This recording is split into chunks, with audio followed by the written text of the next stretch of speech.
नमस्कार दोस्तों, कैसे हैं आप सभी को मेरे चैनल वंदना सिंह ऑफिशियल में हार्दिक स्वागत है। दोस्तों, आज मैं एक नई वीडियो लेके आई हूँ। आज है भाद्रपद मास की अमावस्या, और वो भी सोमवती अमावस्या। तो मैंने सोचा कि एक जल्दी से आपके लिए एक वीडियो बना दूँ इस बारे में।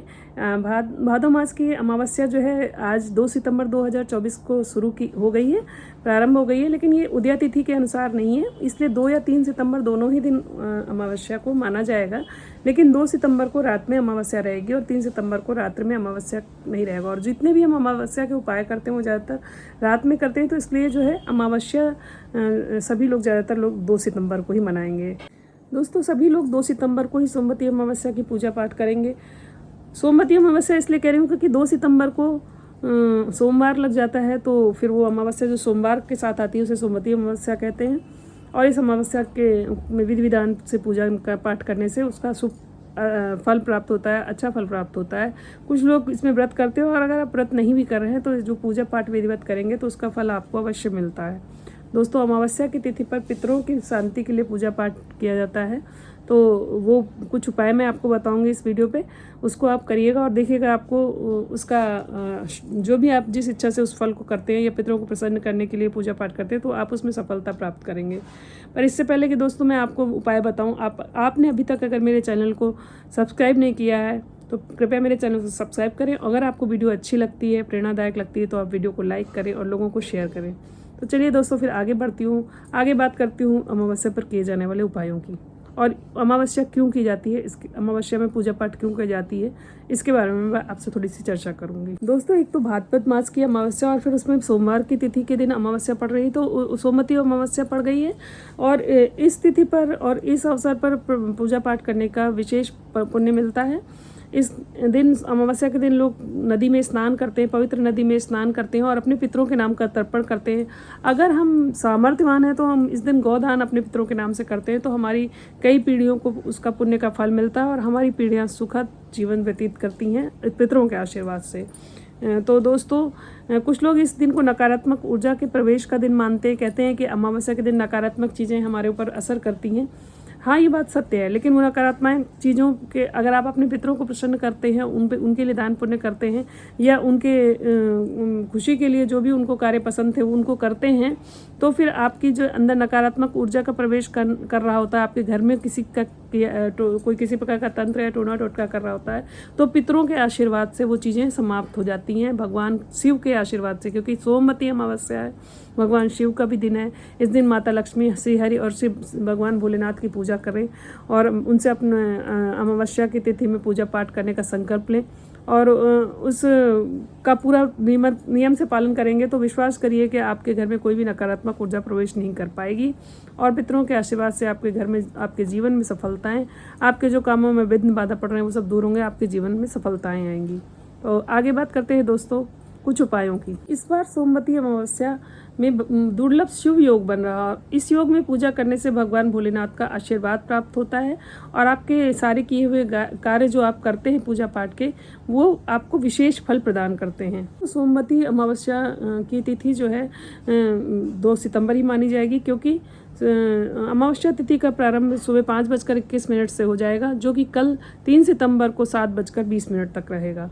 तो कुछ लोग उदया तिथि के अनुसार जो स्नान वगैरह करेंगे वो कल भी कर सकते हैं, लेकिन आज 2 सितंबर को शाम की जो पूजा होती है, और शिव योग दुर्लभ योग बन रहा है जो शाम के 6:20 तक है, तो इस कार्यकाल में पूजा करने से आपका जो भी आप जिस कार्य से पूजा कर रहे हैं वो पूजा आपकी सफल होती है।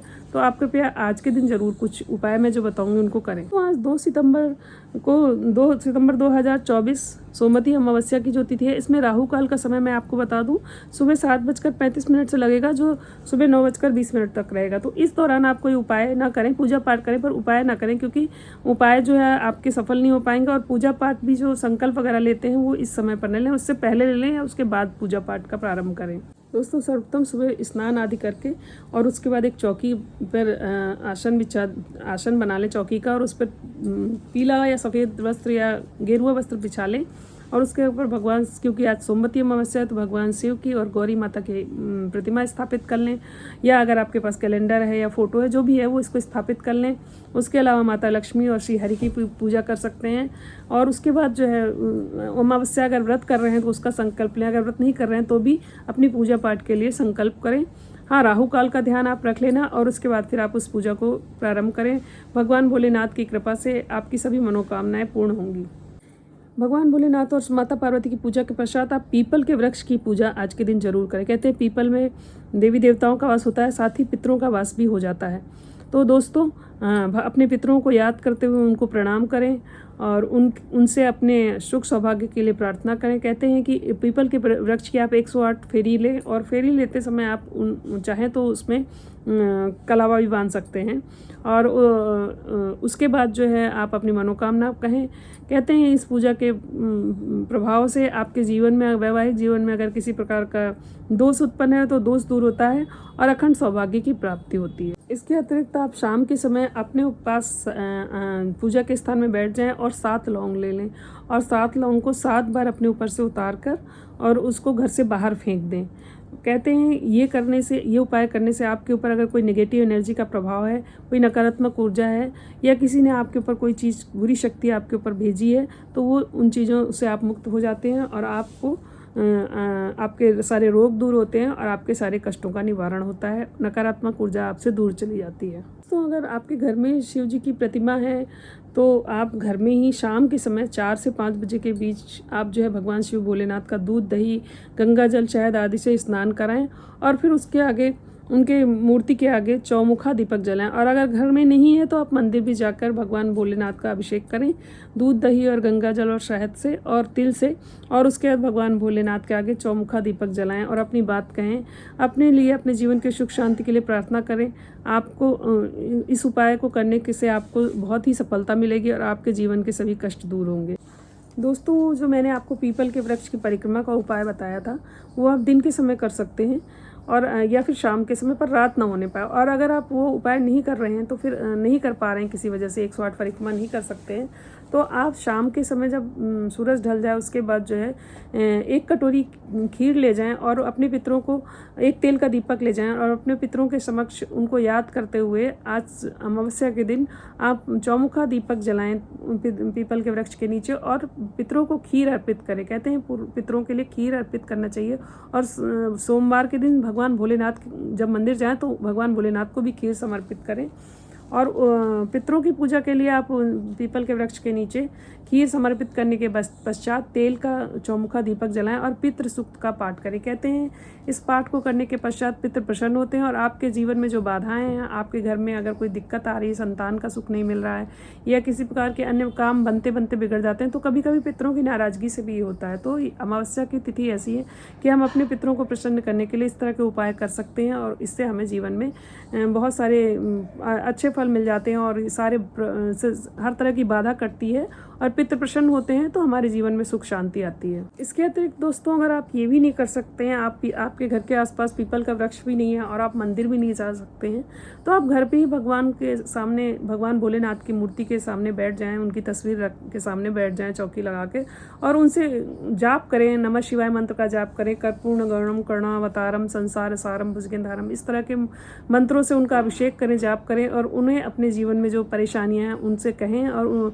उनसे उनकी कृपा मिलेगी और आपके जीवन के सारी तकलीफ़ें दूर होंगी। और आप जो दीपक मैंने जलाने को पीपल के वृक्ष के नीचे कहा, अगर आप नहीं जा सकते तो आप घर में ही सरसों के तेल का दीपक, उसमें तिल डालकर दक्षिण दिशा की तरफ मुँह जल कर दीपक की जो दीपक है दक्षिण दिशा की तरफ कर दें और उसके बाद अपने पितरों को याद करते हुए उनसे प्रार्थना करें कि जो भी पितरों को कष्ट है या जो भी पितर मेरे प्रेत योनि में हैं या जो किसी प्रकार के कष्ट में उन्हें मुक्ति मिले, भगवान भोलेनाथ से उसके लिए प्रार्थना करें और पितरों के से की प्रसन्नता के लिए उनसे आशीर्वाद मांगें और पितरों से कहें कि हमारा जो भी काम रुक रहा है उसे पूरा करें, आप अपना आशीर्वाद बनाएं, उसे आपके आशीर्वाद से हमारे सारे कार्य संपन्न होंगे। इस तरह से पितरों से अनुनय विनय करें और कहते हैं इस तरह से करने से पितर प्रसन्न होते हैं और आपके जीवन के जो कार्य नहीं बन पा रहे हैं, जिन कार्य में असफलताएं मिल रही हैं, वो कार्य पूरे होने लगते हैं। तो दोस्तों, ये थी मेरी छोटी सी जानकारी। अगर आपको अच्छी लगी है तो आप इस कार्य को करके देखें, आप विश्वास रखें, विश्वास सबसे बड़ी चीज़ है। अगर आप विश्वास करके इन कामों को करेंगे, आप देखिएगा आपको सफलताएं मिलेंगी और आपके सारे बिगड़े हुए काम बनने लगेंगे और आपको फिर लगेगा कि हाँ, मेरे इस कार्य में मुझे सफलता मिली है। और आप धीरे धीरे हर अमावस्या को कोशिश करें कि इस तरह से छोटे छोटे उपाय करके या अपने पितरों को याद करते हुए उनके नाम से दान तर्पण करें, तो ज़रूर आपके जीवन में सफलताएं आएंगी और आप अपने धर्म में बताए हुए मार्ग पर चलते हुए इन कार्यों को करेंगे तो ज़रूर आपके जीवन में सफलता आएंगे। ऐसा मुझे भी विश्वास है और आप लोग भी विश्वास करें। और अगर आपको अच्छा लग रहा है मेरी दी जानकारी, तो आप इस वीडियो को और लोगों को शेयर करें जिनके घर में इस तरह की परेशानियां हैं, वो परेशानियां दूर होंगी। इसी के साथ दोस्तों मैं अपनी ये वीडियो समाप्त करती हूँ। अगर आपको वीडियो अच्छी लगी है तो मेरे चैनल को सब्सक्राइब जरूर कीजिएगा। दोस्तों ये मैं नहीं कह रही हूँ, आप सभी विश्वास करके इन कार्यों को कीजिए, क्योंकि हमारे हिंदू धर्म में भारतीय प्राचीन ग्रंथों में अमावस्या तिथि, पूर्णमासी तिथि, इन सभी का महत्व है। इन तिथियों में गंगा स्नान करने का महत्व है। तो ये हमारी बस कुछ ऐसी बातें हो गई हैं कि लोग धर्म की इन चीज़ों को भूल गए हैं। तो हम सभी, मेरा यही उद्देश्य है कि मैं इन चीज़ों के द्वारा आप सभी को जागरूक करूं और आपको कहीं और जाने की ज़रूरत नहीं है। अपने ही धर्म ग्रंथों में ऐसे ऐसे उपाय हैं, ऐसे ऐसे मंत्र हैं कि जिनके द्वारा हम अपने जीवन में अगर इस तरह से कोई कष्ट है तो उन चीज़ों को दूर कर सकते हैं। और अगर हमें कोई बीमारी भी हो गई है तो भगवान की कृपा से वो बीमारी भी हमें धीरे धीरे हमें स्वास्थ्य लाभ मिलता है और धीरे धीरे सही होती है धार्मिक ग्रंथों को पढ़ने से, मंत्रों को पढ़ने से और उनके उपाय करने से। तो दोस्तों ये थी मेरी थोड़ी सी छोटी सी जानकारी। आपको अच्छी लगी है तो मेरे वीडियो को ज़रूर शेयर कीजिएगा लोगों को। और इसी के साथ मैं ये वीडियो समाप्त करती हूँ। मिलती हूँ फिर आपसे अगली वीडियो में। तब तक के लिए जय भोलेनाथ, जय माता पार्वती की।